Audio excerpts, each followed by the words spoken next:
Hello, listeners and watchers, and welcome to another episode of MIA Podcast. And today we are exploring the topic of how babies can help reduce landfill.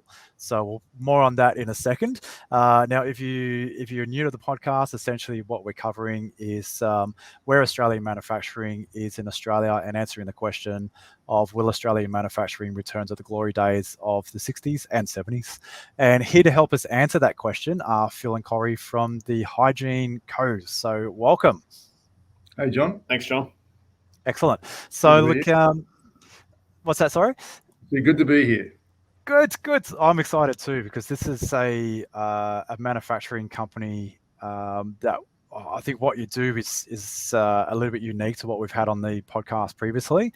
And as I said, it's all about helping Australians have smarter choices about how they deal with hygiene. So do you want to give a very brief intro to what your business is and a little bit about how you got started? Now, if you're listening, check out the hashtag plastic free. So I'll leave it to you guys just to give a bit of an intro to your business. Yeah, look, we're based here in Adelaide, South Australia. We're a wet wipe manufacturer.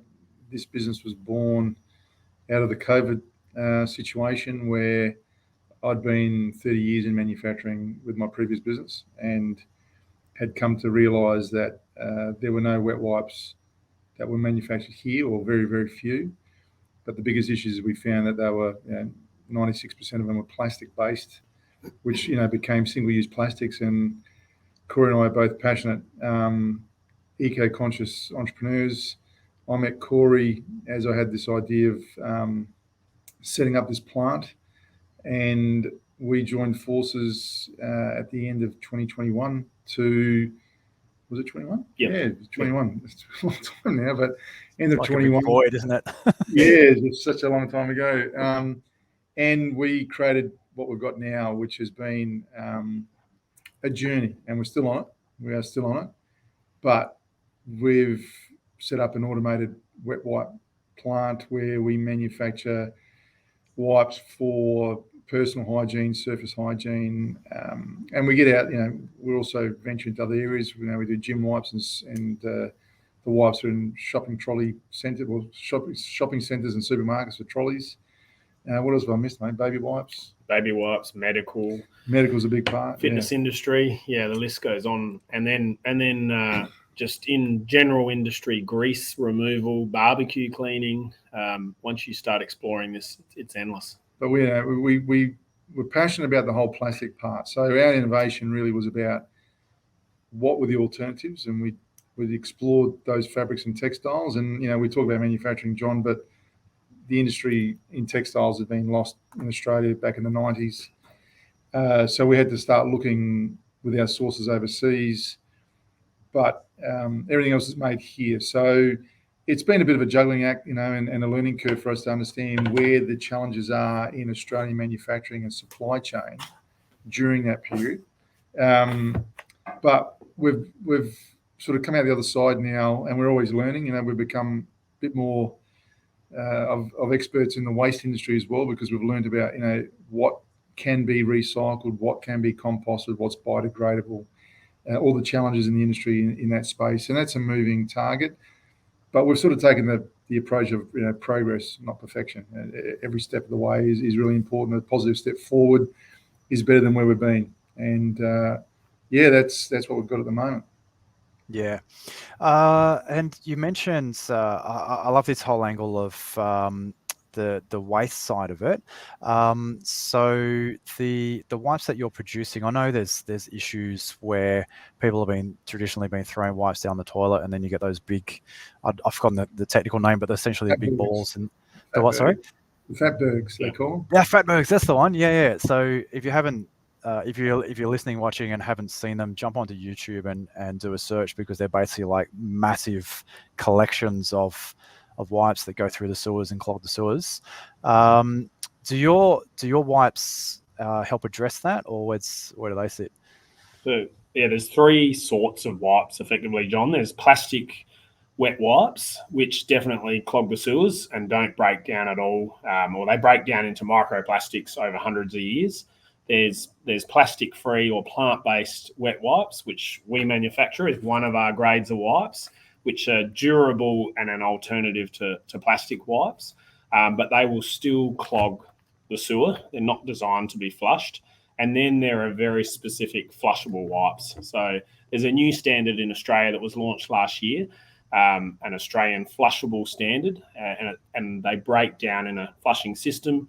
And we've launched a certified flushable wipe as well, designed specifically for flushing. Yeah, and they're different applications, obviously. So, it behaves very similar to toilet paper. So we've got our little YouTube channel, and we've got, we did some demos on how the flushable fabrics break down, just shaking a water bottle up and how it works. Whereas even with our biodegradable product, it won't do that. And as Corey mentioned, that will still block a toilet. Now, they will biodegrade and compost, but they've got a different strength element. Whereas a flushable really lends itself to personal hygiene a lot of the time. And we're introducing that into our range now, and we've got clients, believe it or not, 2 blokes making things from baby wipes to vaginal wipes, and everything in between. And it's where it makes good common sense that you've got this technology that you can flush, and it's that opens up the discussion about these fatbergs, as you mentioned, because you are blocking toilets, and it actually is a really good waste management element out of this, because when you've got something that's flushable that breaks down in those conditions, you avoid landfill. Because even when you've got biodegradable materials, it's still taking up space in landfill for a period of time before it breaks down. So we've come into this business now where we're not just sort of making Australian-made products which haven't existed here, but more about how we divert all the plastic issues out of community and offer alternatives, and they're really important to us and our team. Yeah, I think it's pretty important. So I'm just on the other side of having young kids. So my daughter's about to turn 4, and we've had a couple of years of from the baby wipe perspective of at home. We're pretty careful about where the wipes go after they've been used. But when you're out and about in a shopping centre, or you've got an emergency, you can't just throw it down the toilet. You've got to somehow carry these wipes around with you that have been used, and it's pretty unsavory. So having an option of being able to dispose of them in a responsible manner, I think is fantastic. And there's probably a lot of people around the world who aren't aware of the impact of just throwing it down a toilet. So it's good. Yeah. Just a couple of stats for you, John, while we're talking about babies. And if you watch any of our podcasts that starts with plastic free, it's always what I'm on about is the stats behind this stuff. But babies use close to about 5 billion wet wipes in Australia each year. So Australia alone. And when we initially analysed the supermarket shelves for what's made in Australia and what's imported, it was about 96% imported, and as Phil said before, 96% plastic. So it's pretty scary when you start looking at some figures like that. And that's baby.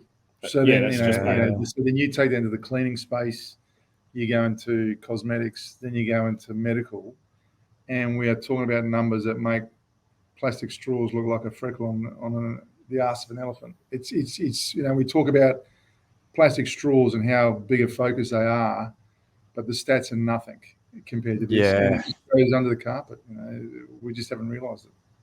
Yeah, I've heard a lot of conversations around this whole, plastic straws was like a nice sort of starter conversation, but it was like you said, it was just literally the tip of the iceberg. There's so many other elements around that have a far greater impact, and there's the whole thing about microplastics. Who knows how much longer they're going to be on the planet for? But I remember seeing a stat, pretty much pretty much every living thing on the planet has some sort of microplastic content in it, give or take.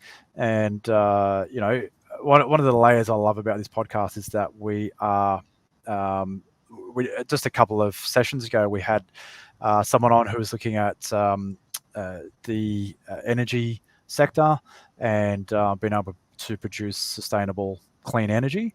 And then the other side of manufacturing is the output side. So I'm loving looking at both ends. Probably a pun there somewhere, but so be it. Good lives to those ends. Yeah, that's right. That's right.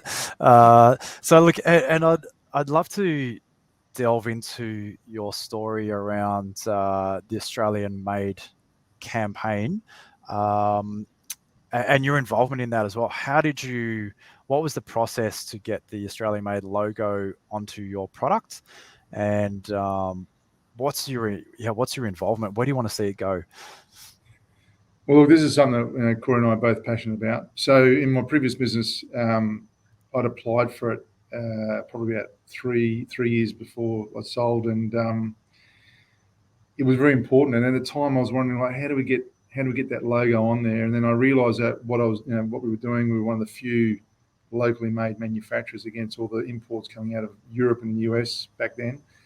So I'd already been in the program and wanted to bring it into this business, and so it wasn't too difficult. You know, you go online as a manufacturer, and you put the application through, and they wanted to understand, you know, where the evidence was of how we were making the products here. And ironically, with this business, we had to do it during COVID, because I think they said that, you know, normally they would come out to your factory and have a look and do an audit, but they wanted videos and photos sent through, which we did. And then you had to sort of give all the different components of what was in your product and their sources and where they were from, and how much of the actual work was being done here. And in our case, it was everything. And so Corey and I, you know, we've got a young group of marketers and branders that we work with here, and every time they're making products look good, we're always looking at the Australian Made logo. Was it prominent enough? Is it big enough? You know, and they get the shits with us because we're always saying, listen, that needs to be more visible, because I think, you know, Corey's previous life and mine, and we always look for the green and gold triangle. And we know even from, you know, overseas business that it means a lot, and it's that authenticity that it's Australian. There's a bit of a trust mark to it, I believe. And for our end, it's more for our staff and ourselves. It's a pride thing. Like, well, we are Australian manufacturers, so we want to shout it out. I don't understand why there's companies that say made in Australia, but they don't want to put that logo out there or be part of it. So for us, it's a no-brainer. Yeah, I was going to say as well, a really big part for me as well of that logo on this packet here is in a packet of wet wipes, John, 75% is water effectively. So when we make this in Australia, we're using in our factory, we're using Australian purified water. We're not using overseas unknown factory water. And that's what people are rubbing on their bodies and on their face. So once people start to understand the content of water in wet wipes and what they're rubbing on themselves, that Australian Made symbol really adds value, especially in that personal care space. And our Clean Life brand, which is our primary brand, you know, we went that step and we engaged a lot of Australian grown native ingredients. So, you know, we use local aloe vera, local jojoba. We use Byron Bay lemon myrtle in some of our products. We've got Kangaroo Island eucalyptus that we use. So we want to engage other local farmers and local manufacturers of these specialised niche ingredients and extracts, as you'd call them, into our product range. And it's been great, because when people have got hold of like our Clean Life kitchen wipes, you know, they'll say that they love the lemon myrtle. We've got our surface disinfectant, which uses sandalwood out of WA and lemon myrtle, and that's a nice blend. And it is, you can smell a unique difference compared to just the synthetic grades of, you know, a big brand that says it's got citrus or lemon in it.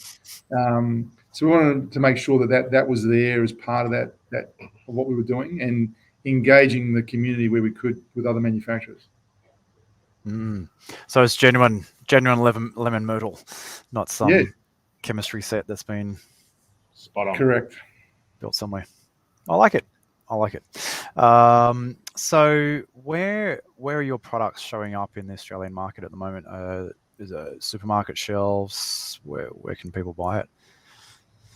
So we're nationally in Chemist Warehouse, which is great. We're just about to launch in Baby Bunting. Yep.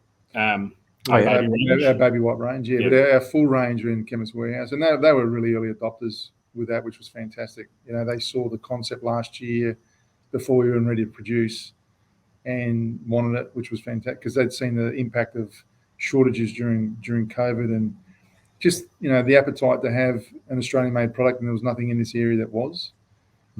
And then in South Australia had Foodland. Been, really well supported by the independent supermarket chains here, like Foodland.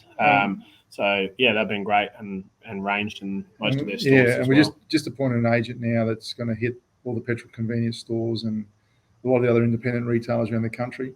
And we are talking with the other majors as well. Obviously, the medical side, we've got our medical range as well, which is out there. But in amongst our own brand, what we've been quite happy with, we set the plant up that besides our own brand, we can do OEM manufacturing, because a lot of companies that are making stuff in China, and I was on a Zoom call earlier today with a major brand, and she told me that she got a bit of backlash of having her wipes with made in China on there, and then went to New Zealand because there's no one here, and then sort of we've hooked up and explored that relationship, and that says a lot about her brand having Australian made on there instead of made in China. So we've been able to onshore a lot of other production here from companies that were getting their products made in China. And not that there's a China bash, but the fact is, shortage of supply, not knowing when it's going to be here, and also the inventory levels that some of these companies are holding because they were worried about what was coming over. And we've not only just sort of converted them to an Australian made, but we've then also converted to a plastic free alternative. And so from our end, we sort of are doing a calculator here on the tonnage that we've saved into landfill, plastic landfill, which is we're really passionate about with our team, and how that count keeps going and progressing. Yeah, really interesting. Because from our end, we've seen the whole social push of the sustainability layer, just in terms of the end of manufacturing, the type of manufacturing, and that I think where a lot of the population sat for many years was like, if your phone broke, you just chuck it in the bin and get another one. And in the last few years, we've had that big push around, the wastage. But I love this conversation now of sustainability in terms of manufacturing having another layer of looking after the environment. It's great, and I think Australia being a pusher of that as well. That's great. The other really obvious benefit, John, which I touched on before, so remembering that 75% of this pack is liquid, it's ridiculous. We're shipping liquids around the world effectively. So as Phil uses a great analogy of we're importing swimming pools filled with water. But, if you think about some industries like the chemical industry, most of that they set up manufacturing here because it was liquid and it made sense to make it here, especially when the core ingredient was, maybe only a 5% active or something in it and 95% water. Wet wipes aren't far behind that. It makes no sense to make them in Poland or wherever and import them to Australia. We should be manufacturing them here with, Australian purified water. Yeah, awesome. So let's shift gears a little bit, and where would you, just from your experience, where would you say you feel the current state of manufacturing in Australia is right now? Would you say, I think we've had a bit of a surge during COVID. There's a lot of niche companies pop up because of supply chain shortages. There's been a realization of, yes, we can produce locally. Some people are saying, is that sustainable? Is it not? Others are saying, yeah, let's, if we we band enough together enough, we'll have enough volume to be able to keep Australian manufacturing growing. Where do you sit in that argument?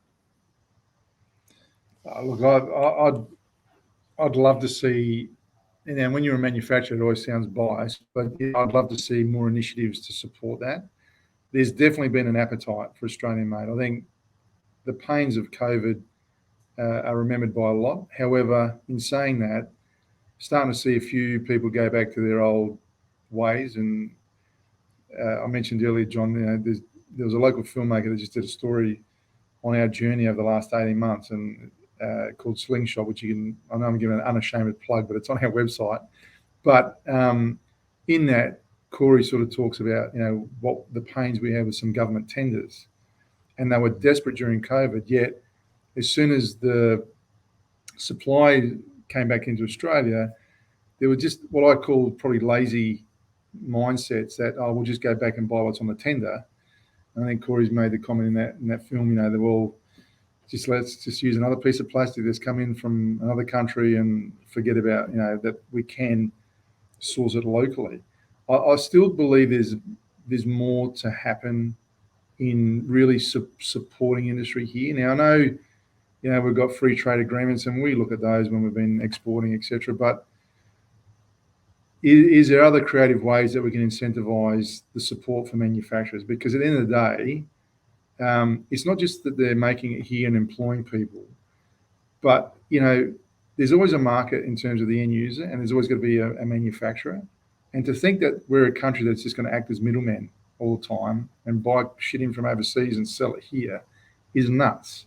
We really need to take pride in what is made here. And I don't know, man, we haven't really had this conversation, but No. you might have other thoughts about it as well. No, I agree. I feel like the environmental piece is storming, and that is an absolute winner consistently. And that's getting us in the door everywhere. But the Australian-made piece, I probably agree, it's a secondary one. A secondary one, yeah. Yeah, and there are I think your community, John, obviously a range of passionate people that appreciate it, but there is a bit of government and authorities at both local, state, federal levels that talk about it. But how far are we going towards that? And do you incentivize the big retailers to be putting Australian made on the shelves? I don't know. Is that going to help? At the moment, we've seen it happen with the retailers, but it's not. It's more the fact of maybe through desperation of the lessons or the pains of COVID, they've done that. But shit, we've had some conversations with some big players, and we can't repeat what's said. But Australian made, hasn't really come into it in the end. It's it is about that price point, and we are competitive, but there's always that perception that Australian made is more expensive. So, I think we need to probably take a leaf out of maybe some of the books that are in overseas countries where they do support local a bit more. And I'm not sure how creative we get. I tell the story of when I used to do business in Singapore in my old life. They'd say to me, Phil, set your factory up over here. The government will give you free rent for a couple of years, give you tax-free incentives for 3 or 4 years, and all these head starts that you get. But here we sort of put all the hurdles in place before you get started. And so unless you're putting, dipping into your own pockets, and it's a very, some of these businesses, if we are going to be competitive manufacturers, you got to go automation, because we're not going to compete on labor, and they're deep pockets you're going to need. And so I don't think we've really nailed that part. It sounds good, and every politician wants to get their photo with a local manufacturer, but action really is the key here. And we talk about consumers, but the biggest spend in this country is government departments. How many of them are actually buying local? I mean, at the end of the day, the money goes back into the economy anyway, so it makes perfect sense. Sometimes that's too simplistic to understand, John. But that's really, for me, is a big part of it. Yeah, and look, I've been saying for a while on this show, like I'd love to get someone involved at those levels onto the show. So if you're listening and you want to, if you're a politician or if you know someone who has that level of knowledge. Love to have you on the show, have a good, honest chat. But there's, to me, there are a few layers to this as well. There's, we're definitely seeing that whole, the modern manufacturing initiative, and it's like, great, we're supporting manufacturing from the top level. But, we look at layers like, what are they doing from an employment standard in terms of helping with knowledge handovers from people in traditional manufacturing. We're seeing industries just sort of like, I keep bringing up the whole thing of a Boilermaker. Boilermakers were like a dime a dozen 30, 40 years ago. But how often do you run into a Boilermaker these days? And all that knowledge is just falling away. And absolutely, when I was a young kid, there was a big push for Australian made. I remember all the ads on TV. You had Dick Smith pushing all these from his side, and that was, you'd go to the shelf and be like, you'd look at the label and you'd say Australian made, or I'll pay the extra whatever 5%, whatever it was, and support local. And there's been one or two waves in the last maybe 30 years, but there's been a lot of silence around Australian made recently, I would say anyway. On that, John, I'd love to see some changes to labelling laws as well. So, certainly Australian made products have Australian made on the front, and we're proud to market that in most cases. But there's no labelling laws around a bigger on the front made in China, or contains plastic. So we came across a packet of wipes from Singapore the other day, and it had on the front made in China in big writing, and it had contains plastic and a picture of a turtle with a cross through it or something. And it was just fantastic. It was like, that is, level footing now. That's not hidden under a flap somewhere, and the consumer understands what they're purchasing. I'd love to see the government make a few strong changes like that. Yeah. How many packs are out there with made in PRC and fine print that, even with my glasses? Even in the biscuit space, I remember making a family friend aware of the fact that the biscuits she was purchasing were made in Asia. As soon as she realised, she stopped buying them. But again, hidden under that flap, she just never knew, never found it. Yeah. Now, look, from the angle of where you did set up your business, how much assistance did you have from government programs? There's obviously there's research grants. There's quite a few layers that they have on offer. How much of that helped you set up and the very, very early stages of your business? How candid would you like me to be, John? Go for it. Go nuts. Nothing. If you've got young kids listening, you may want to. I was going to say sweet FA, but look, at the start, when we went from the modern manufacturing round 1, round 2, some research grants, we actually had independent consultants do the application because we thought we'd make sure it gets done. It's a no-brainer what we were doing. The country was screaming out for what we had, and we got zero. And when we got the reports back, we got beaten by pie factories and microbreweries. And here we were thinking that, we had a plastic-free medical wipe that the country needed at the time, and bombed out. And then with the AMGC, and so look, Corey and I had made this decision that we were going to invest regardless. So we went for it, and it was important to try and sort of soften the blow with some government grants, but we weren't going to wait for the government grants to be able to go ahead with our plans. So, we were committed, and we still had applied for a couple, and there was one with the AMGC that we'd applied for. And then when we changed it to an environmental angle in terms of what we were doing, it was received in a different light. And we were very grateful because we received some funding from that program, which has been great and very supportive in that regard. But it was not in the early stages, unfortunately.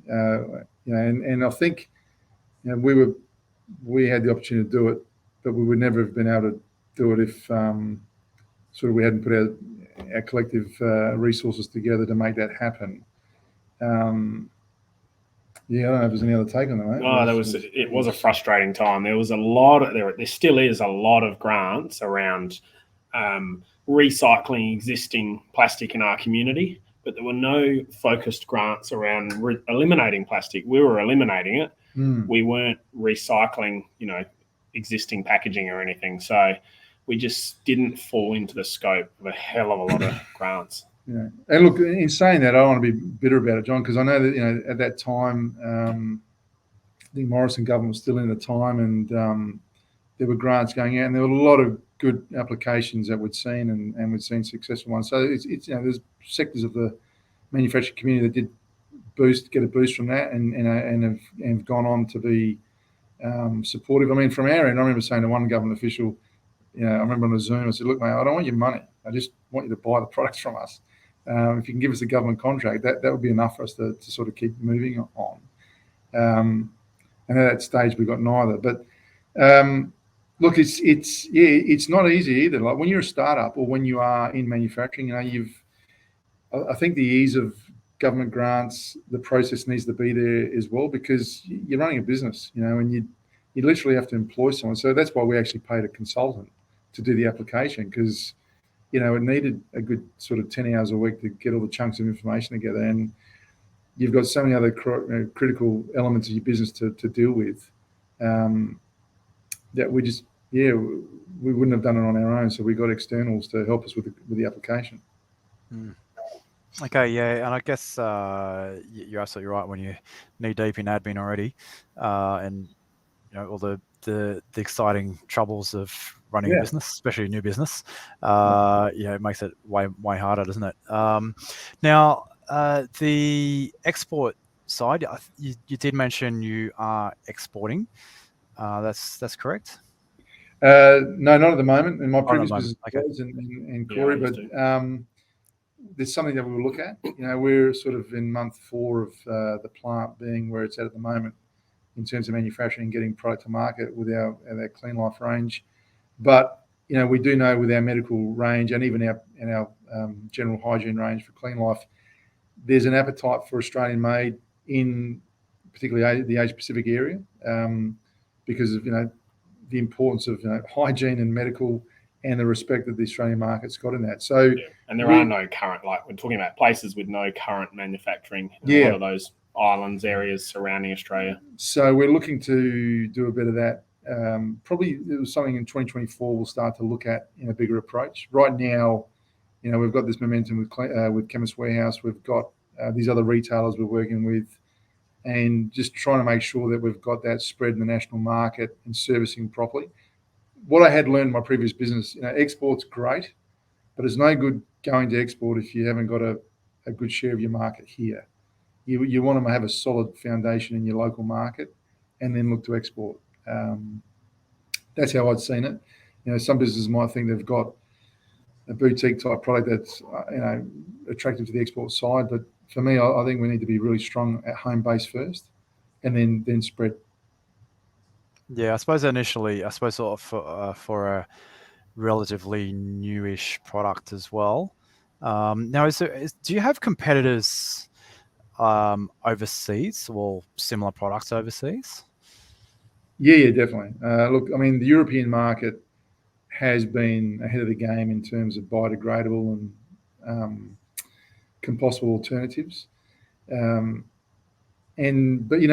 again, there's a few of them that are imported into Australia. There's a lot out of the China market, obviously, a couple from the US that we see.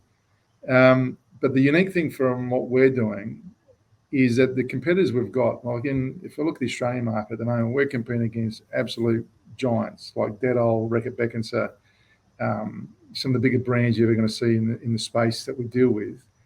But they have wipes are one of probably 20 different products they've got in their range that aren't wipe related, from antiseptics to soaps and all that sort of stuff.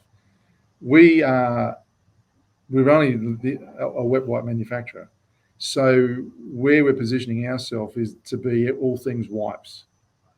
So from our perspective, we'll have a competitor in the baby space. We've got Kimberly Clark with Huggies, and you've got Johnson & Johnson in there. But then when we go to the cleaning space, it's a different area. And then when you go to medical, different competitors again.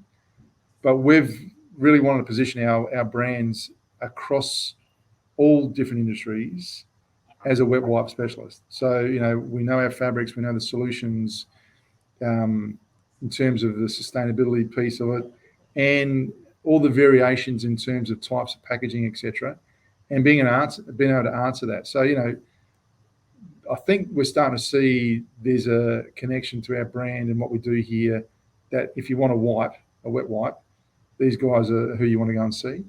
And instead of I'm going to get my wipe and my soap and my nappies from that supplier, that's not who we are, and we really don't want to play in that space. The wet wipe industry is huge globally, and we can service it really well. Yeah, well, that's great to hear. Now we're hitting sort of the almost time out for the time for the podcast, but I wanted to tap into you've both run companies in the past. What advice would you give to entrepreneurs out there who would want to, who either are running a manufacturing business now, or secondly, who are wanting to kick off a manufacturing business? Definitely. I think one of the key things is funding. So I would make sure that you got plenty of months under your belt, or years under your belt, in terms of funding and ability to manage that. This has been quite challenging in terms of setting up operational staff before the sales have come. So that part has been really challenging. So having your cash flow in order, absolute key. And also, researching your market is key. You need to know, where the opportunities are, and go a little bit further and sound out, can you bring this idea to life? But there's also the persistence piece. There's a lot of people who tell you can't do it, and I think that's one of the things we've had happen in Australia. Oh, you're going to go manufacture something. You sure you want to do that? And just dig a little bit deeper. Don't be oblivious to your own ego. You've got to sort of go further and see, can it be done? But if you've done the research and you think you can make the numbers stack up and create the brands, I think that's the part of manufacturing that's probably lacking in Australia, that we've been just processes instead of, can we manufacture and create brands out of that? And so you're at the other end of the funnel, and then you're not really a commodity. And so that's really key for me. Yeah, we've been saying, like, us as a essentially branding marketing company, just looking at some of the older manufacturers who I suppose are stable, but this whole conversation of next iteration of their own businesses to be able to have that message out to market of Australian made is typically high quality. Yes, you'll for a fair portion of the market, you'll probably pay a little bit more for Australian made, but it's going to last longer. You're going to get more from it, and to us, that a lot of that conversation comes with a customer facing brand that speaks that as well. There's still manufacturers out there that I think need a little bit of a facelift, which helps in that conversation. You guys are obviously, you've gone down the right path, but having, we've seen manufacturers try to go to the international market and compete in the international market with, a crappy old website and a very poor experience, front-facing experience. And it's time to go out there, and there's incentives to go out there. There's grants you can tap into to at least offset the cost of that if there's a cost, just to be able to present well in the market as well. Yeah, and the market is the ultimate word. You've got to have something the market wants, or create something that the market's going to want. Yeah, 100%. So look, we're coming to the wrap up phase. For those that are listening and watching, we will have show notes which will link to your website, your details of how people can get in contact, and also the movie as well. We'll have a link to that. But just so people are aware, how do people find you in the marketplace? Cleanlife.com.au is probably number one. If you like watching a YouTube video and want to learn about plastic waste and how we can avoid it, you go and type in the Clean Life channel, and it starts with plastic free. We've got our little show there. And then both Corey and I are, we're not as active as we should be, but we're on LinkedIn and we get as active as we can at the moment. But drop us a line, and more than happy to help others and spread our story a bit more. And in terms of anyone who thinks they can reduce plastic out there, and they want to be part of our journey, we're open to it. Yeah, great. And like I said before, we actually hit the record button. We, as the MIA podcast, we're putting together a panel of speakers as well, just of a mix of speakers who guests who have come on the podcast as well, just to have a more broader conversation.